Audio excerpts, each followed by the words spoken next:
Welcome back to Eagle Reviews. I'm Eddie. I'm Git. And I'm Oos. Today we'll be reviewing Captain America, A Brave New World. Alright, so this is the fourth installation of the Captain America series. This is Anthony Mackie's first role as the headliner of a big MCU film. He was originally in the Falcon TV show, and he was a side character for most of the MCU Phase 1, Phase 2, and Phase 3. For many, this was his big break. His chance to soar and capture our hearts. Did that movie do it? I don't know. Wait for it. Seth Rollins was cut from the movie. Who's that? It's a wrestler. WWE. Burn it down! You mean that fake entertainment? Hey. Hey, I'd rather watch that than this. That's enough!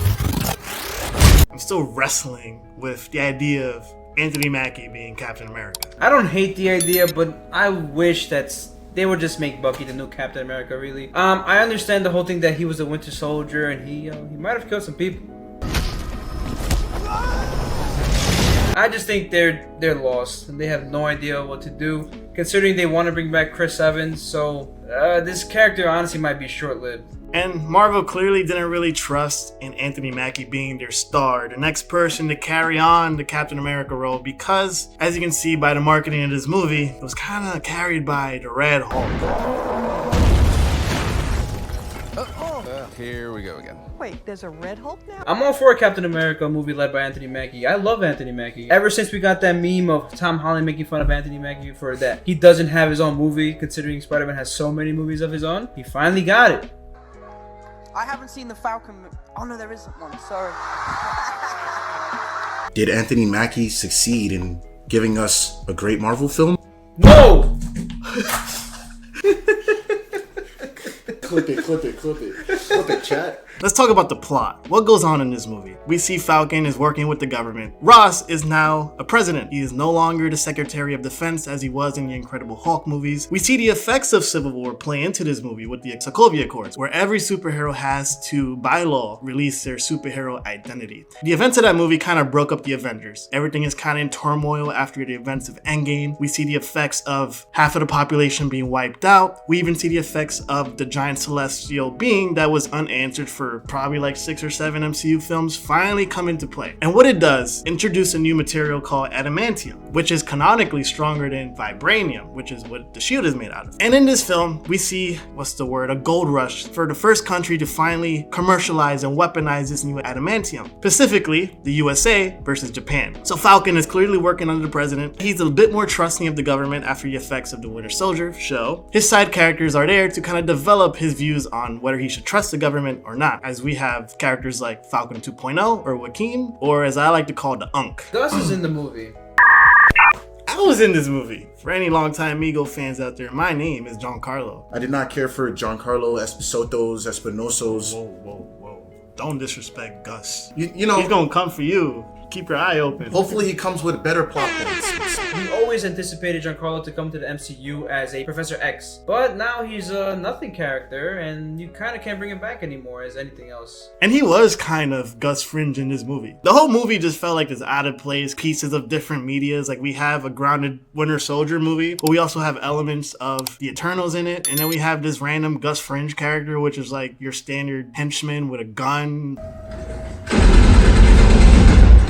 Honestly, this movie just felt a whole lot of mid. That was good. This movie tries to tie up loose ends from the past, as well as have a setup for the future, and that's its biggest detriment. The movie is kind of banking on this like espionage thriller, and the thriller portion of the movie is anticipating President Ross' transformation into the Red Hawk. But because they already showed all the Red Hawk stuff in the trailer, it kind of just felt like we were waiting for like our food to finish heating up in the microwave. We're like, all right, can we get to Red Hulk already, please? I'm kind of getting bored. Unfortunately, this movie sacrificed its tense thriller aspects for guaranteed tickets, which I guess in the long run it worked out, because this movie has surpassed its budget. So I guess good job, capitalism. You did it again. That's very fitting for America. Harrison Ford's acting was up to par, yes, but we didn't really get to see anything that actually triggered him besides the stress of being the president. To be fair, that is a stressful job. Stern's character, Stern being the Green Brainiac, I'm gonna call him the booger. That's what he looks like. Yeah, literally. Booger. His character felt very like stale. Like he was just stale booger. a wipe under the table, you know? Not only that, he just showed up anywhere. Yeah. With everyone being around him. He didn't care. He just showed up anywhere and just started talking really stupidly. Whoever designed him, I'm sorry, but might be time to find a new job. He worked for Ross when Ross wasn't the president, and he wanted Ross basically to give him his freedom, which he ended up taking anyways, but still wanted his freedom. You're already free, but you're not free.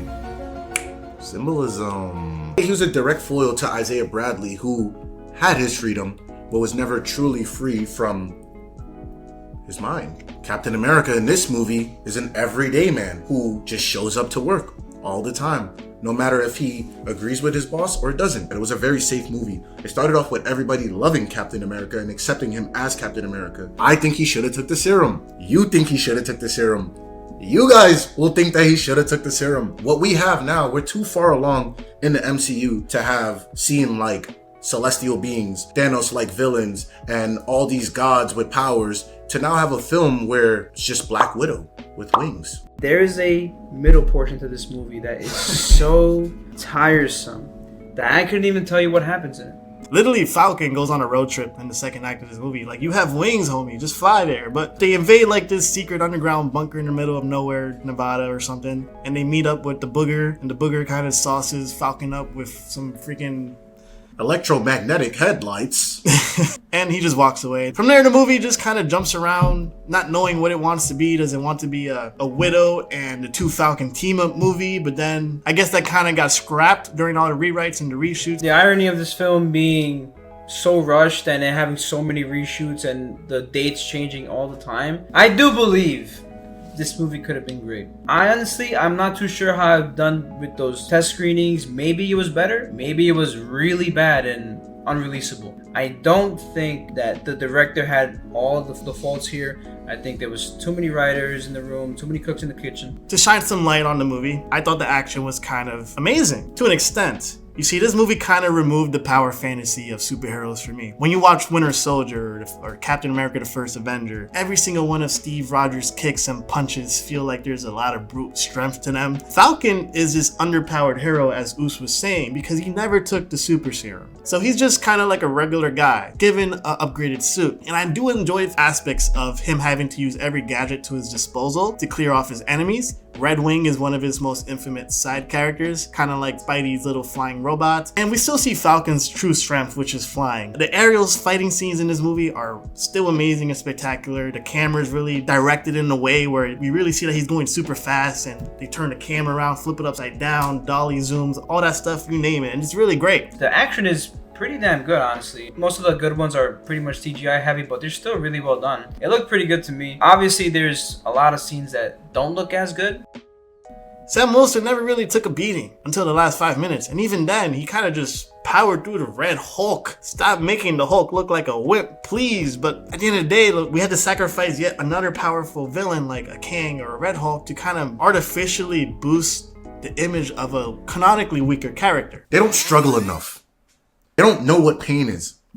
They don't know what cutting a bowl, like making a makeshift bowl out of a freaking milk carton is. They don't know what that stuff is. And until they do, then we're never going to get these characters that we love. Have you ever read a Captain Falcon comic? No. Because he's not interesting. Legitimately, the best part of the movie happens at the end. We don't get more of that. Like, if the whole movie was the ending of the movie, I would have been, oh my God, Anthony Mackie, you are my Captain America. Oh, Captain, my Captain. But He's out of line, but he's right.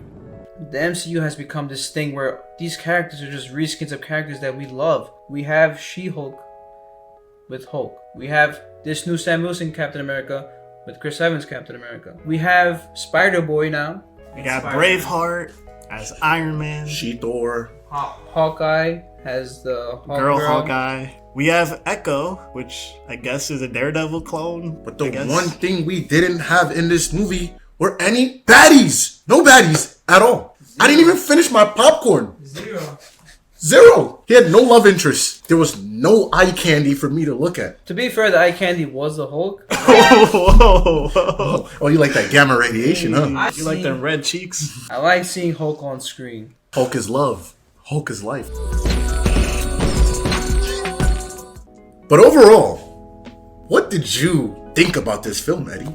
I think it's a pretty mid MCU movie. It is above those terrible MCU movies like The Marvels, Eternals, Black Widow. It's not better than, I would say, The Incredible Hulk, Iron Man 2. I'm an enjoyer of Iron Man 2. I kind of don't see myself rewatching this one. I'll definitely look up the Hulk scenes on YouTube at some point. Definitely not getting that Blu-ray. So, I'm going to give this one right in the middle at a 2.5 out of 5. How about you, man? I thought this was a very solid film. I think a lot of people just kind of forget that most of those movies were kind of mid and mediocre. But a lot of the MCU is kind of just like this movie. Just perfectly fine. There weren't any egregious errors, just errors that make you be like, this movie could have been better. Which is why I would give it 3 stars out of 5. How about you, Oos? It's almost like meeting a baddie, going out on a date to a fancy restaurant, telling the best joke of your life, wearing the best clothes, mewing, you know? Paying for everything, no decline and all of that. You get in the car, you going for a kiss, and your breath stinks. You know, you almost got there, but you didn't. You almost made me climax, but you did not. That's how this film felt. Like, you almost had me there. This is a 2 out of 5 for me. In no way does that make it bad, but I won't watch it again. He will. We all will. And you're all gonna watch the next one anyways. Because that's the beauty of the MCU machine. You're gonna call it mid and go to the next movie. And the cycle will keep continuing. And we'll keep making these videos calling it mid. But we're still gonna watch it. Just like all of you guys. Just like you're gonna watch this video, and the next one, and the next one. And hit the like button. As always, it's been a pleasure reviewing another film for you guys. But this is not the end of Ego. As you can see, we took a really long hiatus, but we're back and we're going to be better than ever. We have so much content already on the way, and we are super stoked on the future of what we're trying to achieve here. You're gonna not wanna miss what Ego has in store for 2025.